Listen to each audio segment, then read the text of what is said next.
Primero, autenticidad. Segundo, condición o estado de la obra. Tercero, excepcionalidad. Cuarto, procedencia. Quinto, historicidad. Sexto, tamaño.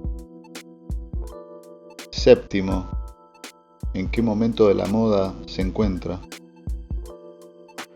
Octavo, factores subjetivos. Depende de quién lo compre, depende de quién lo venda. Noveno, medios, técnicas, materiales. Décimo, calidad. Esos son los 10 criterios con los que la casa de remates Sotheby's define el valor de una obra de arte. Pareciera que no, pero estos parámetros están perfectamente detallados. El libro de procedimientos de esta casa de remates. Y por ende, siendo, es la más vieja de Inglaterra, Sotheby's, fundada creo que en 1740 y algo, las demás casas de remate se conducen más o menos con los mismos criterios. Algunos números. El 1% de los artistas vende por más de $1 millón. El 1%. El 0,1% de los artistas vende por más de $10 millones. Y el 92,1% vende por menos de $50.000. Eso es para establecer el marco el marco numérico, el marco cuantitativo de cuando se habla del mercado del arte. Como decía el artista Jake Chapman, la obra de arte es bella, puede ser muy bella, pero los precios de la obra de arte en sí, van más allá de cualquier ángulo desde el cual uno intente comprenderlo. Eso lo dice un artista que cotiza varios cientos de miles de dólares junto con su hermano, los hermanos Chapman, ingleses ellos, que forman parte en la historia del arte de lo que se llamó los YBs, los Young British Artists, que siendo Londres hoy día la capital del arte mundial, digamos que los pone en un sitio de comprensión de estos asuntos y de alguna manera de autorresguardo. Otros números. El 40% del mercado del arte se mueve en Nueva York. Eso no quiere decir que se trate solamente de obras de artistas norteamericanos, sino que en el mercado global que existe hoy, puede ser que a través de Nueva York se venda la obra de un artista ruso a un cliente chino. Inglaterra tiene el 21% del comercio de obras de arte y China tiene el 20%.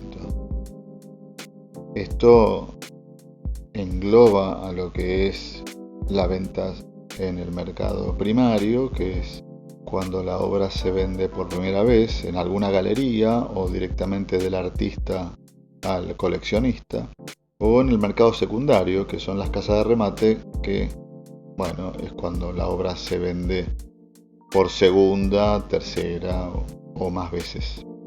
Muy interesante entender estas pequeñas diferencias, porque ahí se pueden empezar a comprender los fenómenos que tienen que ver con las valoraciones. El 10 de junio de este año, hace solamente un par de días, el jueves pasado, me informa la amiga de este podcast, Karin Leuchthold, que la casa Sotheby's vendió en un remate en la obra CryptoPunk 7523. CryptoPunk 7523 es una obra digital, es un NFT, un Non-Fungible Token, que se vendió por 11,8 millones de dólares. La obra fue realizada por un algoritmo, programada por un estudio o una empresa más bien, llamado Larva Labs, y forma parte de una colección de 10.000 iconos o personajes llamados CryptoPunks. Este que se vendió por 11,8 millones de dólares es un busto, es la cabeza pixelada de un personaje que lleva un gorro presumiblemente de lana, un beanie como se les dice, un barbijo, tiene dos ojos que son dos cuadrados formados por otros 4 cuadrados y no mucho más. Cuando me entero de esta transacción, me puse a mirar un poco de qué se trataban los CryptoPunks, y lo que generaba el algoritmo era sobre una base que sería la cabeza de estos personajes. El algoritmo generaba variantes en las cuales variaban el color del personaje, podría ser en diferentes colores. Este creo que es medio verdoso, o verde claro, o gris. Los colores son difíciles de definir. Y el algoritmo les pone anteojos, o le pone un aro, o le pone un gorro, o le pone una bufanda, y le quita la bufanda y se la pone a otro de otro color. Digamos que es un software, un algoritmo generativo hasta por ahí nomás. Digamos, yo no entiendo mucho de programación ni algoritmos, pero a simple vista el trabajo vendido por 11,8 millones al empresario israelí Shalom Mackenzie pareciera generar mucho interés en el que lo ve. Y buscando en internet llegué a una entrevista que le hacen al vendedor, que es un coleccionista llamado Silly Tuna, atún bobo básicamente. La entrevista duró más o menos 40 minutos.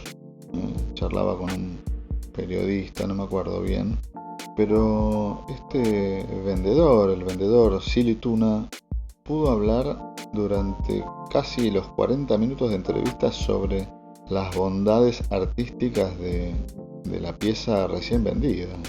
Como dije antes, el tamaño de CryptoPunk 7523 es de 25 por 25 píxeles.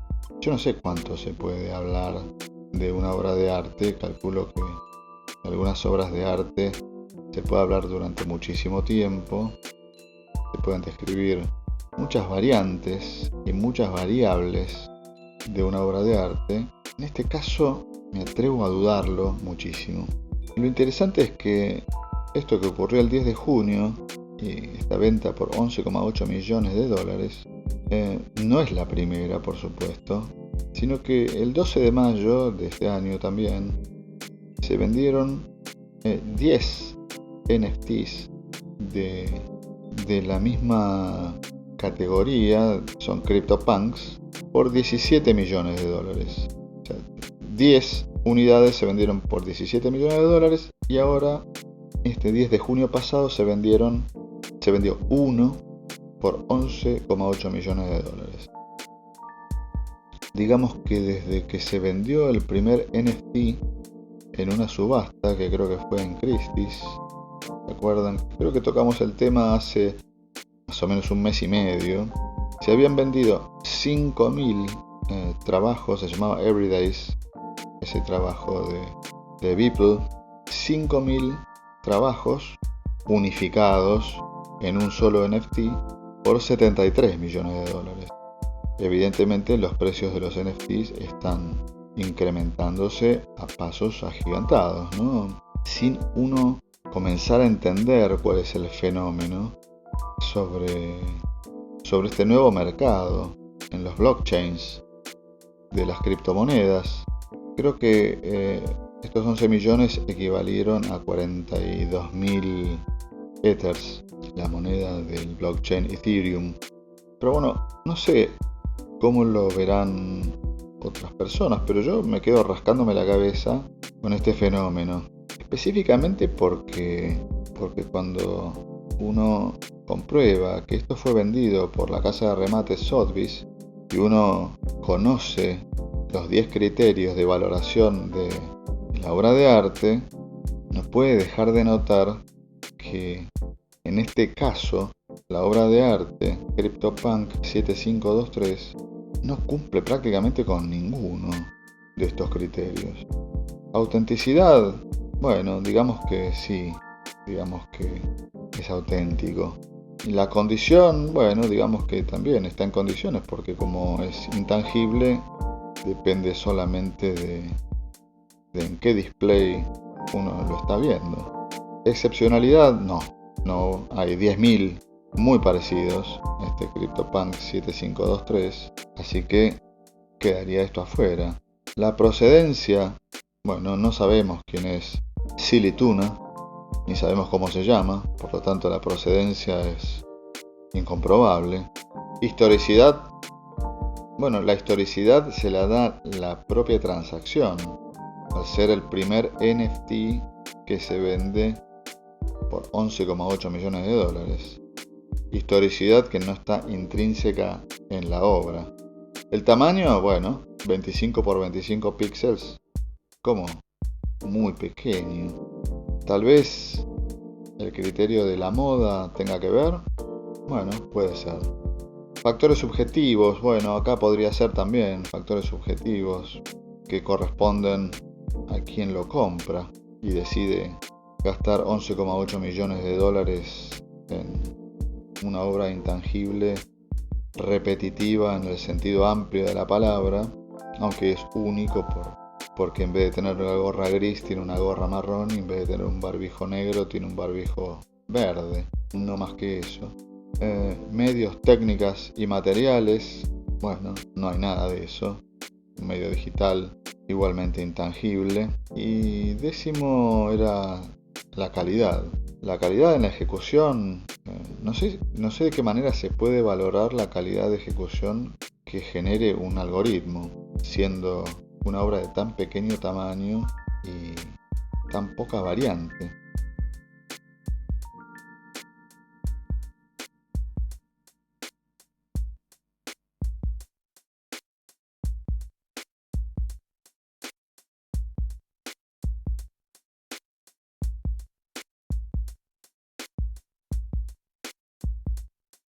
¿Dónde comenzará este tema de los NFTs y de las criptomonedas y el comercio descentralizado? Algo me dice que tiene que ver con la ley bancaria de 1934 de Suiza. Supongo que tiene que ver con eso, con la capacidad del individuo de poder depositar valores por fuera de los que tenga acceso un Estado, que bueno, sería el cometido principal de las criptomonedas. Es ahí donde uno piensa en los bancos como ente financiero que interviene fuertemente en el mercado del arte. Antiguamente el mercado del arte se regulaba a sí mismo con diferentes tipos de instituciones. Los museos, por ejemplo, eran la gran institución donde se validaban las obras de determinados artistas, donde se concentraban mayor parte de los conocedores y expertos, museos de todo el mundo, desde luego. Pero hoy en día, y específicamente en los últimos 2 años, por por el tema de la pandemia, que es un evento sanitario global que no ha perdonado prácticamente a ningún país del planeta y que ha afectado principalmente, por ejemplo, la capacidad de compra de los museos, en donde no se ha movido casi obra de arte en dirección a esas colecciones de los museos más grandes del mundo, como la Tate Gallery, como el Museo de Arte de Nueva York, o incluso los museos privados, porque es lógico, no ha habido visitantes en esos museos, así que no hay nada que mostrar, hay pocos fondos. Ahí es donde pasan al frente las instituciones bancarias, dado que sí, la actividad para los bancos se ha incrementado, han generado muchísimas utilidades y han comprado muchísimas obras de arte.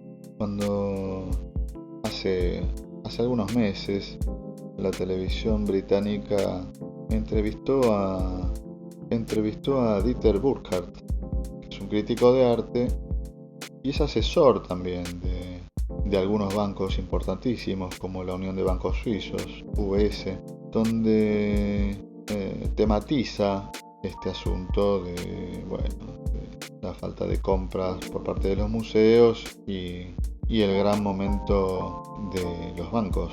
La periodista en un momento le pregunta a Dieter Burkhardt ¿por qué los bancos compran obras de arte? Porque no es el negocio de los bancos comprar obras de arte. ¿Con qué tiene que ver? Y él contesta que un banco que compra obras de arte contribuye mucho con su propia imagen, tiene una imagen positiva, tiene una imagen participativa con la cultura, pero que en los últimos años también se ha convertido en un resguardo de valor.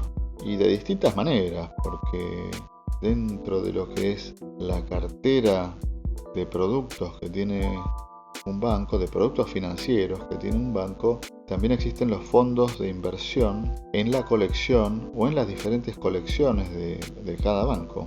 Por ejemplo, en vez de invertir en un fondo de inversión industrial, se puede invertir en un fondo de inversión de arte contemporáneo, por ejemplo. Y dado que los precios de las obras de arte contemporáneo hoy en día son, como pudimos ver por ejemplo con este CryptoPunk 7523 o con obras de artistas más tradicionales como los que venimos citando en este podcast como Jeff Koons, no sería un mal negocio. Y dentro de esos productos que ofrecen los bancos para con sus clientes de sus fondos de inversión existe por ejemplo el préstamo de obras de arte, de las obras de arte en las cuales los clientes han invertido y tienen acciones, tienen stock. Bancos como el ya mencionado Unión de Bancos Suizos, como el Citibank, como Credit Suisse y otros bancos globales poseen colecciones importantísimas, como por ejemplo mencionaba la colección del Deutsche Bank, banco comercial alemán más grande, 70.000 obras de arte, 70.000 obras de arte en su colección. Creo que no debe haber museo que posea 70.000 obras de arte en sus depósitos. Y dado que los bancos tienen tantas sucursales alrededor del mundo, suena como lógico. No sé cuántas sucursales tendrá el Deutsche Bank, pero debe tener unas cuantas. Y esas obras de arte no solamente sirven como resguardo de valor en algún depósito, sino también sirven como elemento corporativo, visual corporativo, justamente en estas sucursales y casas matrices. Otros bancos, como por ejemplo el Banco de Noruega, tiene una óptica parecida pero un poco distinta, ya que el Banco de Noruega tiene una colección no tan importante como la Deutsche Bank, pero no menor, y una de las funciones que tiene mantener esta colección es la de exhibirlos en todos los museos de Noruega. Prestan a estos museos según el tipo de muestra que cada museo tenga intenciones de hacer. Y claro, vamos pensando en la importancia que esto tiene, y también decíamos que este asunto tendría su origen allá lejos, en el año 1934, pero en realidad se consolida y se hace visible en los años 80. En los años 80, cuando de la mano de Friedrich von Hayek, Margaret Thatcher convierte Inglaterra de un país industrial pero fundido en una plaza bancaria offshore. En los 80 también Estados Unidos se convierte en un país con una economía orientada a lo que son los productos financieros. Y en los 80s mismo comienza a tener lugar en la ciudad de Londres una historia muy interesante, que es la historia de King Robo. King Robo era un grafitero, el primer grafitero de Inglaterra, que de manera solitaria, en todos aspectos, solitaria porque iba y pintaba los trenes de Londres solo por su cuenta, con sus aerosoles, y solo porque era el único también, en total soledad. Eso hizo que King Robo fuera una figura tremendamente famosa, idolatrada por sus pares. Los demás grafiteros, luego de Robo, han creado una escena del graffiti realmente impresionante en Londres, a la altura de la escena de graffiti de Nueva York, que fue la primera, por supuesto, ¿no? Fue la primera, la de Nueva York. Y cuenta la leyenda que en esa época, ya con King Robo consagrado en la escena del graffiti londinense, se encuentra con otros grafiteros en un bar llamado el Dragon Bar, el bar del dragón. Allí, bueno, llega este artista tan famoso y muy querido por sus pares. Todos lo saludan, lo felicitan, se sacan fotos y demás. Esto fue en el año 1999. Es una historia que la contó Robo por primera vez a la salida del libro El estilo de las manos de Londres, que se llamaba London Handstyles, como decía, que salió en 2009, cubriendo toda la escena del graffiti, y con Robo ya retirado, porque Robo, que imagino que se llamaría Robert, nadie sabe bien su nombre, contó esta anécdota en el Bar del Dragón, en el que además de todos los admiradores que lo felicitaban y lo saludaban, había otro artista callejero, en este caso, que dijo: ¿y este quién es? No lo conozco yo. Que era no otro que Banksy.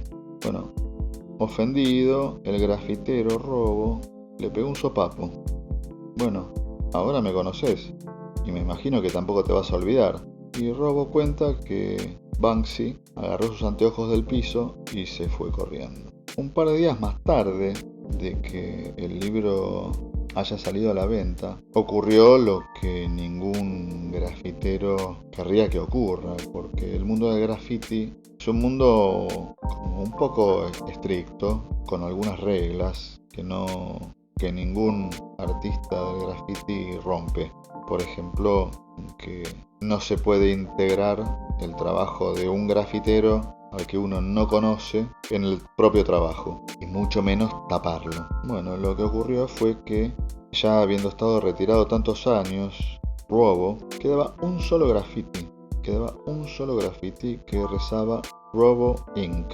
Y estaba pintado en el Regent's Canal, el canal del Regente, en el barrio de Camden, a los pies del departamento de la Policía Británica para el Tránsito. O sea, el lugar más icónico donde podría llegar a pintar un grafitero en Londres.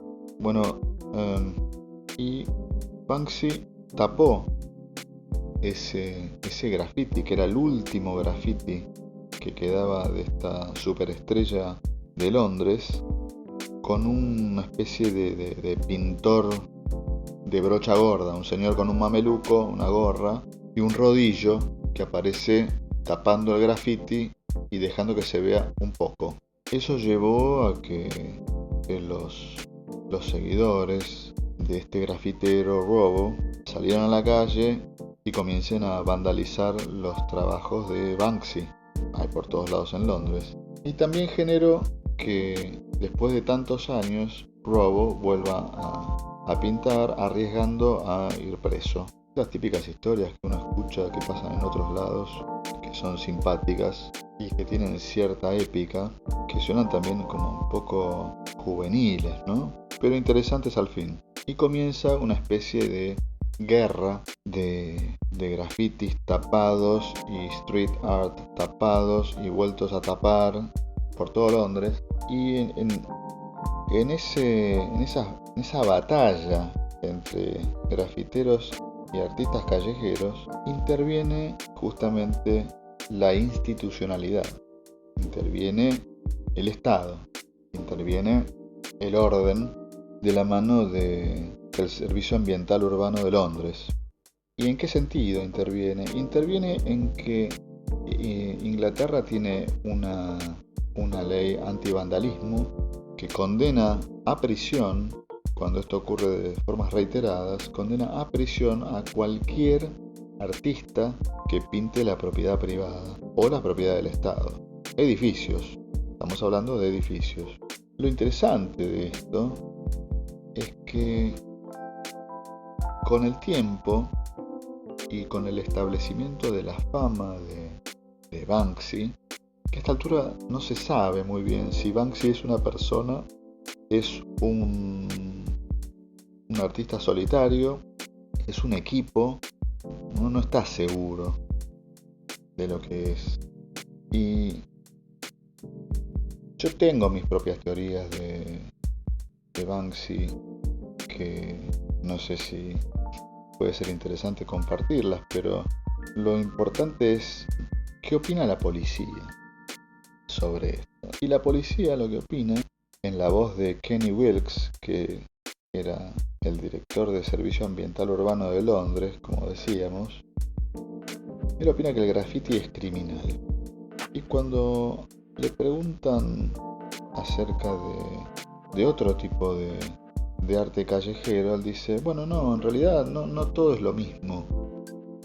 A mí personalmente me gusta Banksy, porque además vale un montón de plata todo lo que hace Banksy, y nosotros tratamos de proteger los trabajos de Banksy de alguna manera que podamos. A veces ponemos acrílicos arriba de los trabajos de él, como para, bueno, salvaguardarlos y no tener que trabajar tanto en la restauración. Entonces la periodista le pregunta, ¿restauración? ¿Ustedes restauran las obras de Banksy? Y para comprobar esto, la periodista acompaña a algunos trabajadores ocupados en limpiar los frentes de las casas vandalizadas con todo tipo de material, ¿no? Pinturas especiales, removedores especiales, mangueras y máquinas de alta presión. La periodista, en un momento, cuando ve que están borrando un graffiti, le pregunta, pero ¿cómo sería el trabajo de ustedes? Y mirá, nosotros borramos todo lo que es graffiti y nosotros lo borramos. ¿Y algún otro tipo de cosas?, pregunta la periodista. Y bueno, si es algún trabajo de Banksy, o pensamos que es algún trabajo de Banksy, le tenemos que sacar una foto, mandársela al jefe, y él nos dice si la tenemos que restaurar o limpiar. Y el funcionario dice, para mí habría que sacarlos todos, porque la ley antivandalismo consiste en pintura sobre el frente de una casa, y nosotros sacamos algunas pinturas sí y otras pinturas no. Y preguntados sobre algunos otros artistas grafiteros londinenses que son seguidores o fueron seguidores de Robo, bueno, Robo murió en el 2014, pero cuando le preguntan acerca de Banksy, digamos que hay un pensamiento cuestionador. Ben Aine es un grafitero, trabaja con unas letras gigantescas. Cuando se refiere a Banksy, dice, no, bueno, la verdad que la hizo bien Banksy. Es un arte que le gusta a mucha gente. tiene un poquito de política, tiene un poquito de poesía. Sí, está muy bien para el público en general. Al público le gusta. Hay otros artistas también como King Ads, que es otro grafitero de los 80s, 90s, cuenta que Banksy siempre fue medio madera como grafitero, como que no sabía pintar. Entonces se dedicó a hacer stencils. El stencil es esa máscara que uno puede hacer recortando un cartón, por ejemplo, y aplicándole pintura en aerosol que copia la imagen recortada en el cartón. Uno pone la imagen recortada en la pared, aplica el aerosol sobre, digamos, el vacío del cartón y queda, qué sé yo, una figura que uno haya recortado. Y no queda ahí lo que dice este muchacho King Ads. Dice, mira, te voy a citar directamente lo que cuenta o ha contado Banksy en alguna oportunidad. Él dijo una vez que cito textual, siempre que hago algo medianamente original, descubro que Bleck ya lo hizo, pero 20 años antes. ¿Quién es Bleck? Bueno, Bleck es un artista callejero parisino de los años 80. Estuvo en New York en los 70s. Cuando vuelve a París, los 80s, se pone a pintar por todo París, por todas las paredes de París, con un estilo nuevo, un estilo completamente desconocido, en el que, por ejemplo, pintaba unas ratas en las paredes y firmaba como Bleck le Rat, el rata Bleck. Y también comenzó a pintar escenas con figuras humanas en tamaño natural, tipo policías, fuerzas antidisturbios, niños. Y claro, cuando uno ve un trabajo de Bleck, automáticamente piensa en Banksy. Y cuando le preguntan a este artista qué siente cuando ve un trabajo de Banksy, dice, y la verdad, cuando vos sos artista, no es nada fácil generar un estilo. Y cuando vos generás un estilo particular, personal, y ves que viene otro, lo copia uno a uno, y él lo vende por millones, y no, la verdad que no te gusta mucho. Espero que les haya resultado entretenido este podcast de riesgo sobre bancos, arte callejero, NFTs y criterios de evaluación. Y mientras tanto, le mando un besote a Karin y un besote para todos ustedes. Chao.